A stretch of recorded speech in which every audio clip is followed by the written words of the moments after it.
Everyone says buying in Spain is better than renting, but is that actually true in 2026? Today, we're going to find out. I'm Sam, welcome to Costa Blanca Stories. Luis isn't here this week, he's on a business trip in Madrid, so I'll do his job for him. Subscribe to the channel, please. If you want to see content like this, then please subscribe. So, let's get started. So, today we're going to talk about, as I said before, renting versus buying in Spain in 2026. Now, we're going to go through 5 main points. We're going to go through supply and demand, upfront costs, monthly costs, annual costs, and also lifestyle and flexibility. Those are the main 5 points. So let's start with supply and demand. Now, generally speaking, there are always going to be many more properties for sale than for rent. So automatically, supply and demand is in the for sales favor. In this case, it's just always going to be the case. And even if there are rentals available, they will also essentially, well, again, depending on where you are, if you're in Madrid, Barcelona, if you're here in Alicante where I am, there may be some problems in even renting for the full year, because basically you can find online, it could be from September to May, October to June, because some owners want to capitalize on those peak months in the summer, and we understand to a certain extent, of course. There's always that question of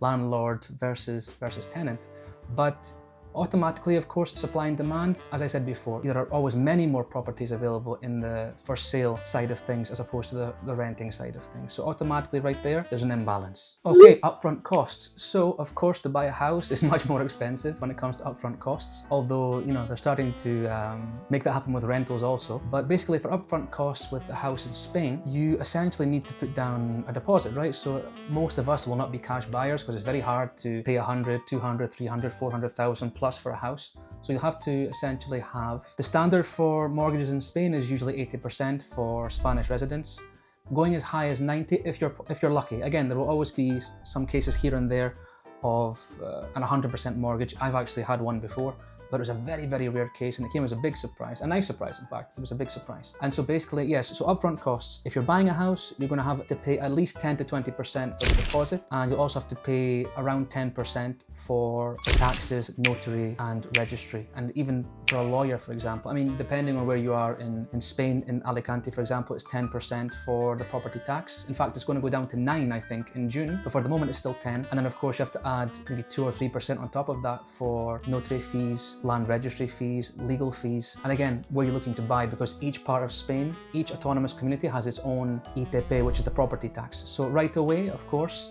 you're comparing 10 or 20% deposit with 10 to 12% taxes perhaps. So that's a huge difference between rental, which would be, in an ideal world, you'd be paying for 1 month's deposit and the month of rent for that month you're moving. So 2 months up front. I think in most cases it's more likely to be 3 or 4. But yeah, I mean, again, when it comes to upfront costs, yes, of course, you're paying much more when you're buying versus renting. Monthly costs. So yes, this is also where you see a difference. I mean, even only in Madrid capital, you can pay, let's take a 2-bed apartment, for example. You could pay perhaps as high as 2,000 euros a month for a 2-bed apartment in the capital versus a mortgage, which I would imagine could be anywhere between, I don't know, 10 and 30% cheaper. That's only based on Madrid capital. I'd imagine in Barcelona, it's also quite similar. In Alicante, I think a 2-bed would be much less. It's like maybe a grand a month. Again, talking about the city centres, we can't talk about, we can talk about provinces, but we're taking just averages, then it's, you know, Madrid, Barcelona, around 2,000 a month versus where I live in Alicante, maybe around a grand. And when it comes to mortgage payments, again, in most cases, monthly mortgage payments will be less than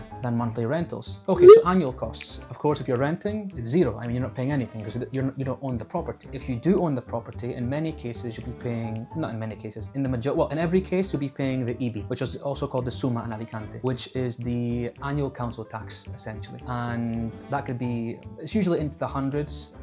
For example, in Alicante, I think I pay only 200, but I live in a coastal town and it's not at the capital. But I think anywhere, I think maybe the national average is around 500. But again, depending on where you are, they take the catastral value of your property, and I think they multiply it anywhere between 0.4 or 1%, depending on the community.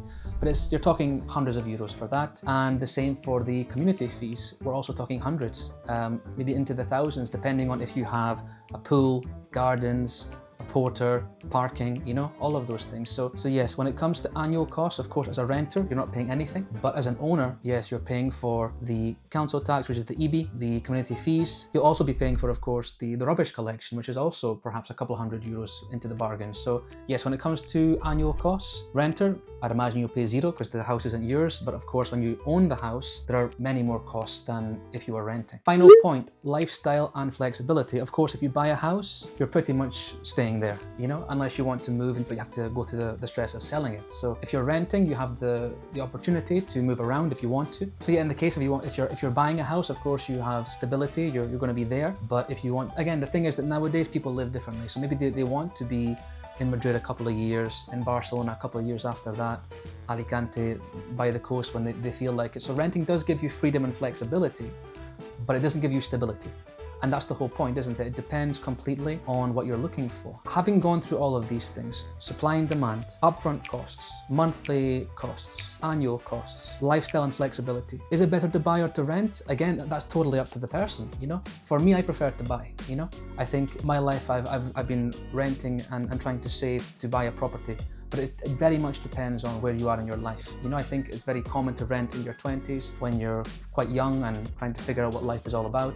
And then perhaps as you get older, you want more stability or not, that's up to you.